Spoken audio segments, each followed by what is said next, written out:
তিনি আমাদের সেই মহান সত্তা যার কাছে ফিরে গিয়ে হাজারো কোটি লক্ষ গুনাহের পরে যখন ক্ষমা চাইবেন, তখন তিনি বলবেন না যে কেন সেই ভুলটা করেছিলে, কেন সেই গুনাহগুলা করেছিলে। তিনি বলবে যাও, ক্ষমা করে দিলাম। হ্যাঁ, এটাই হচ্ছে আমাদের মহান রবের গুণ। তিনি ক্ষমা করতে পছন্দ করেন, তিনি ক্ষমাশীল, তিনি পরম দয়ালু, তিনি পরম স্নেহকারী, তিনি পরম ভালোবাসে আমাদেরকে। তাই আমরা যত ভুলই হোক না কেন, এটা যেন না ভাবি যে আমাদের কোনো ক্ষমা নেই।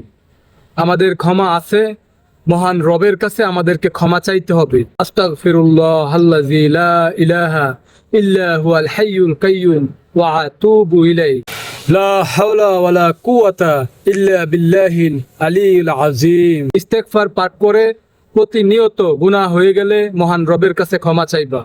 আল্লাহ হাফেজ। এই ভিডিওগুলো ভালো লাগলে চ্যানেলটাকে সাবস্ক্রাইব করে আমার সাথে যুক্ত হয়ে যাও।